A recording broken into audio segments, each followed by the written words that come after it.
Et c'est parti pour la ronde 3 de Bourgoin-Jallieu. Dans la partie dernière, on avait perdu avec les Blancs. Donc j'ai actuellement 1 sur 2 et on tombe contre un jeune de Bourgoin-Jallieu qui s'appelle Kassensak Ronseng.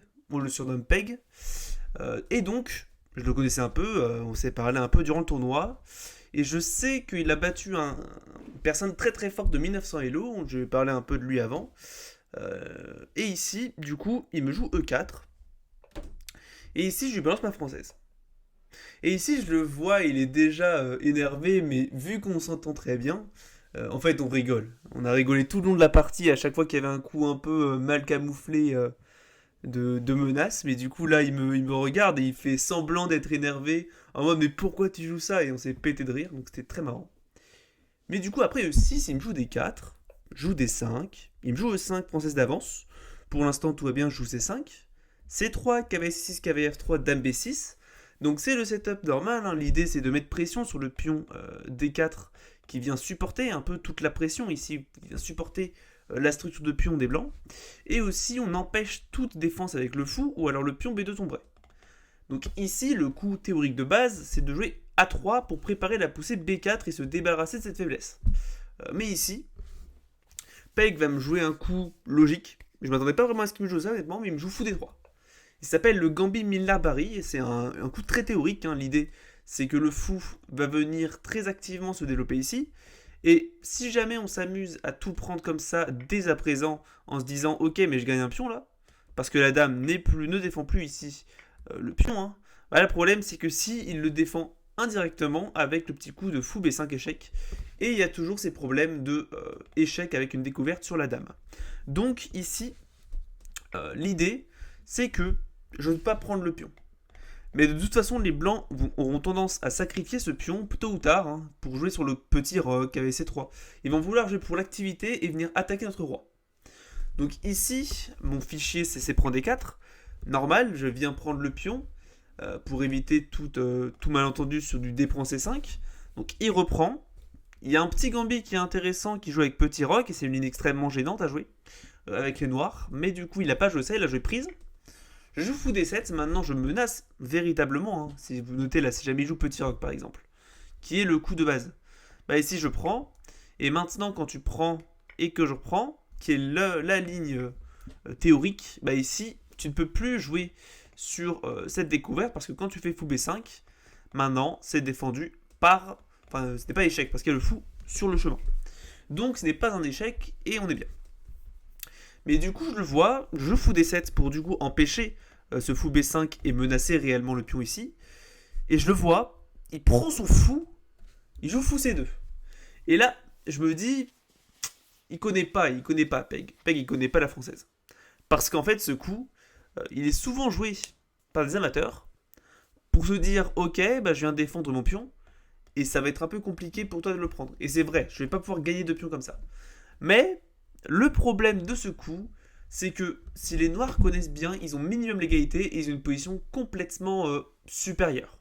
Et ici, je me dis, bon, parfait, hein, on peut jouer pour la victoire directement contre ce 1700. Et je joue le bon coup de la position, cavalier B4. L'idée, hein, très simple, c'est qu'on voit assez rapidement que le fou des blancs est très très fort, hein. Sur cette grande diagonale, il vient taper sur le roc, il est très actif, il contrôle les cases centrales. Et ce cavalier, il fait pas grand chose. Il tape sur le socle, mais c'est plus ou moins tout. Donc je vais cavalier B4 pour venir forcer l'échange, hein. Le fou ne peut plus partir. Et je viens forcer l'échange et je prends la paire de fous. Et je me débarrasse du fort attaquant des blancs contre une pièce qui était globalement assez moyenne des noirs. Donc, je le vois. Quand je joue ce coup, encore une fois, il me regarde d'un air méchant, entre guillemets, hein, mais on rigole parce que voilà, hein, il sait que ce n'était pas. Il sait que je suis dans ma prépa et donc voilà. Mais c'était marrant, hein, on rigolait tout le temps. Il me joue cavalier C3, après un peu de réflexion. Je prends, du coup, logique, hein, je prends la paire de fous. Il reprend, joue tour C8. L'idée, c'est de simplement mobiliser la tour sur la grande colonne ouverte et de clouer le cavalier. Il me joue petit roc, joue cavalier E7, idée venir en F5 ou en C6. Il me joue dame B3 et ici, pause.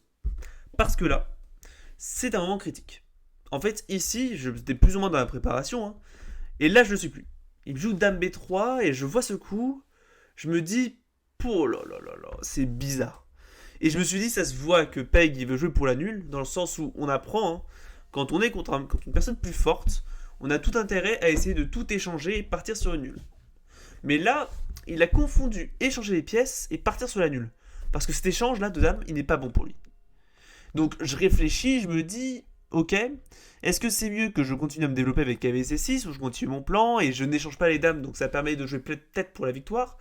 Ou est-ce que en effet je punis Peg pour son échange de dames très bizarre, quitte à du coup avoir plus de chances de faire nul parce que l'échange de dames en général ça rapproche de la nulle. Donc là j'hésite parce que je sais que les deux coups sont bons, mais je me dis c'est quoi le plus précis? Pour moi j'ai vraiment envie de jouer ça mais j'ai peur de faire nul. Donc je réfléchis peut-être 3, 5, 10 minutes et finalement je joue dame prend B3 en me disant de toute façon je pense que ce coup est le plus précis. Donc si jamais on fait nul, bah ma foi c'est juste que je ne connais pas encore bien la ligne et que du coup c'était nul. Mais bon c'est pas grave. Et si jamais c'est bien, ça veut dire que mon instinct était bon. Donc je prends ça, bon évidemment il réfléchit assez peu, hein, il joue A prend B2. Je joue KVC3, KVC6, attention. Idée, venir défendre le pion, hein, parce que maintenant la tour est ouverte. Mais si je mets pression peut-être sur les pions ici. L'idée c'est que là actuellement j'ai échangé les dames mais j'ai pris un avantage stratégique, c'est-à-dire la structure de pion. Dans le sens où les noirs ont 3 faiblesses, c'est-à-dire... Bon, je compte ça comme 2, mais techniquement c'est une seule faiblesse, donc sinon que 2. C'est-à-dire les pions ici qui sont doublés isolés, qui sont très difficilement défendables du coup, et ce pion ici qui est quand même assez figé, qui ne peut pas être défendu. Globalement c'est assez bon pour moi. Ici je m'attendais peut-être à un coup de fou E3, hein, qui aurait été assez logique pour défendre ici le pion, mais il me joue fou G5, et je vois ça, je me dis, oh là là, il connaît pas sa française du tout. En général, dans la française, le fou il est très très mal placé ici à cause du simple H6, que je joue extrêmement rapidement. Ici, je m'attendais à ce qu'il me joue fou H4 du coup, mais je pense qu'il a compris qu'après fou H4, G5, fou G3, c'est très très compliqué de défendre parce qu'il y a du G4 qui arrive, attention, où je vais venir taper ici sur le pion, hein, taper sur le défenseur du pion.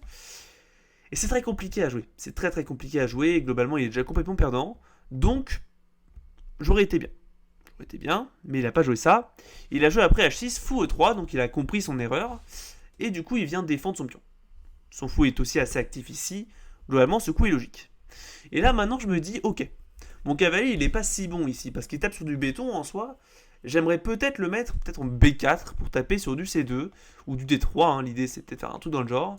Mais quand je fais ça, le problème, c'est que le pion A7 n'est plus défendu. Donc ici, je vais jouer un coup très prophylactique A6. Coup assez lent, mais l'idée, c'est de venir complètement défendre ce pion. Aussi, ça empêche possiblement des infiltrations du cavalier en B5. Et ça empêche aussi peut-être les pousser B4, B5. Bon, B4 est déjà empêché, hein, parce que du coup, c'est déjà défendu. Mais au cas où, vous voyez, ce coup est toujours assez utile. Et je me suis dit que c'était bien. Et ici, je le vois, il me joue cavalier A4. Je me dis, ok. Son idée est très mal camouflée. Hein. Il veut venir jouer cavalier B6. Échanger encore une fois son cavalier contre le fou, par exemple, ou la tour si possible, évidemment. Échanger les pièces et partir sur une nulle. Mais je me dis, il y a un truc qui va pas. Parce qu'en fait, évidemment, dans la française, ce fou, vous notez, il est complètement mauvais. Donc l'idée, c'est que son cavalier, il fait rien ici. Si jamais il va venir là, je vais échanger, et ça va affaiblir encore plus ce pion, qui va devenir extrêmement faible. Si jamais il vient échanger mon fou, bah c'est mon fou français. Son cavalier a bien plus de valeur que mon fou ici, qui est mauvais. Donc je vois ça, je me dis, ok, je pense que je vais réussir à avoir une bonne position. Et ici, j'hésite. J'hésite quand même énormément parce que j'hésite entre plusieurs coups, notamment un coup de cavalier A5, qui pourrait être pas mal. J'hésite avec un coup de cavalier B4, un coup de fou E7, coup de fou B4.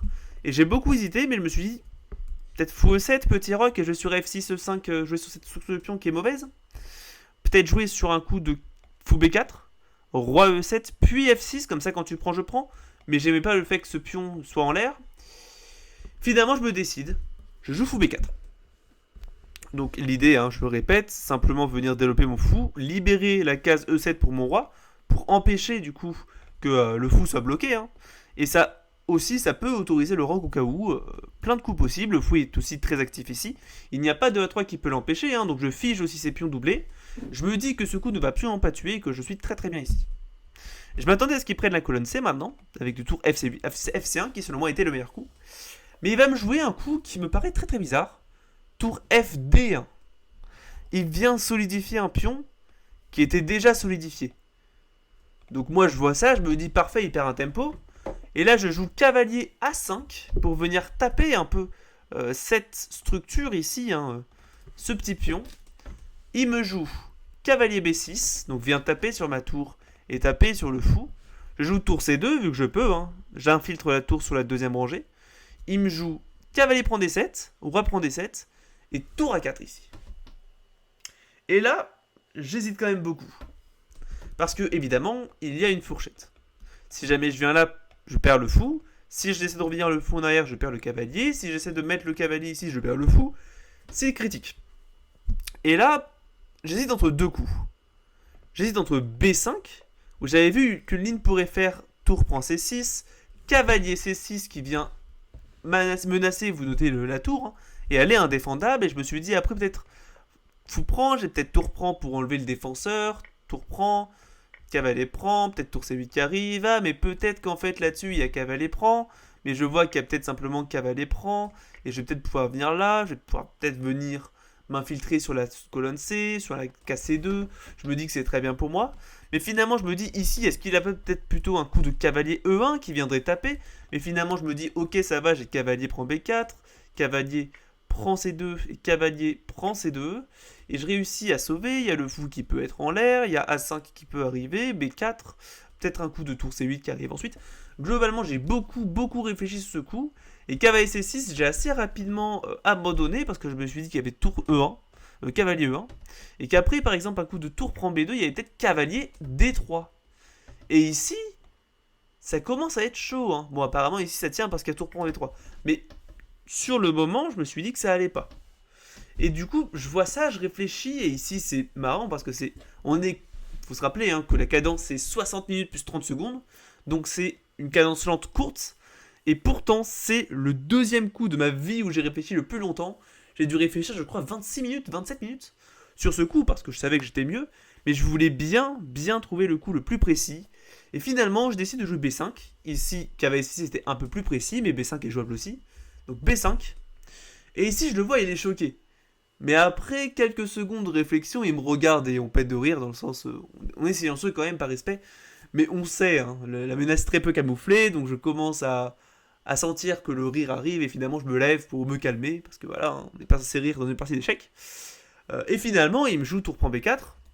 Logique, c'est le seul coup, hein, si jamais tu venais à revenir en arrière, par exemple en tour A2, bah maintenant tu perds simplement le pion peut-être que là il y a le pion qui est en arrière, mais dans ce cas là je vais peut-être simplement venir en A8 et ensuite prendre ton pion qui n'est pas défendable, hein, parce que si jamais tu viens défendre comme ça, je vais te prendre du fou pour enlever le défenseur.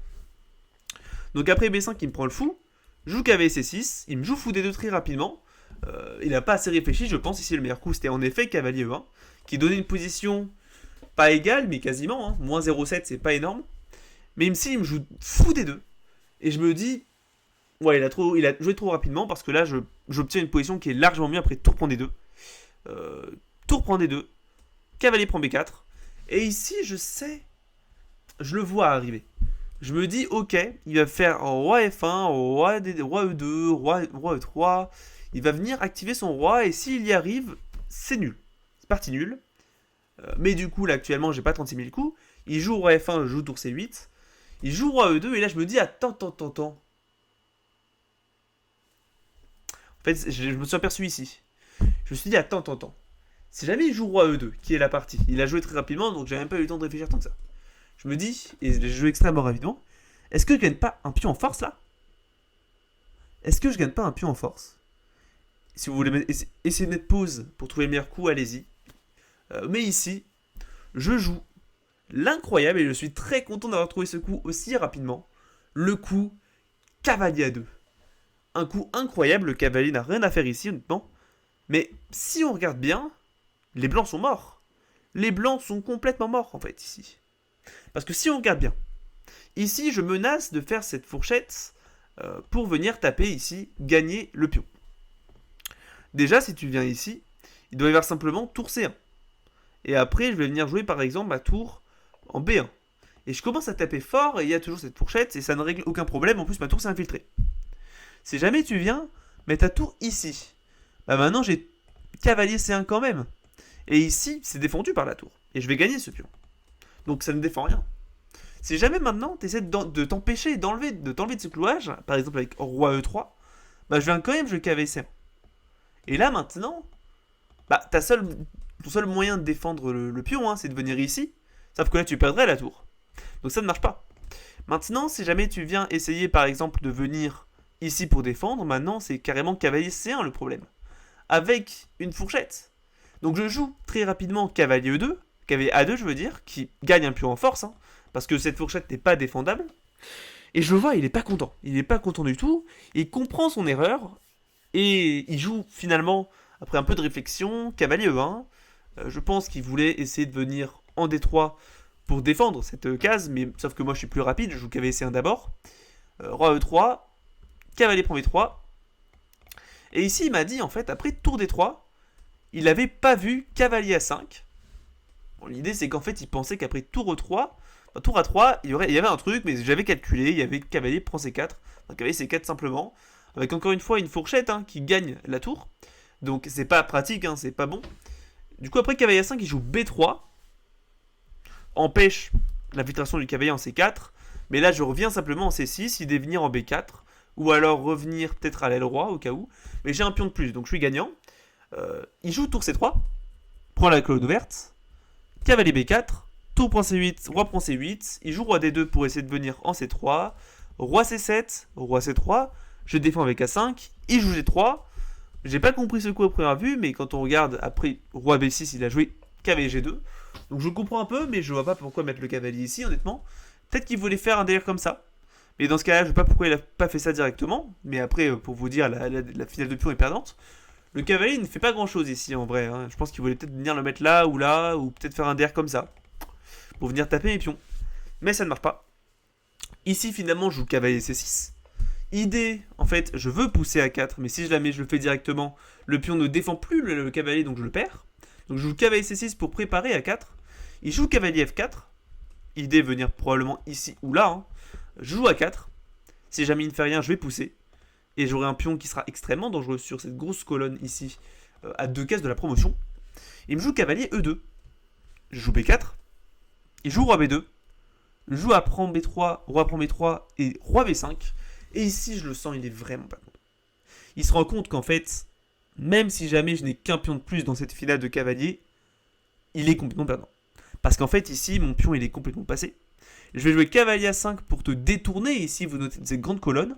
Et je vais pouvoir, du coup, ça libérera cette case-là et je pourrai m'infiltrer et simplement venir récupérer ses faiblesses ici. C'est ce qui va se passer. Il va me jouer F4.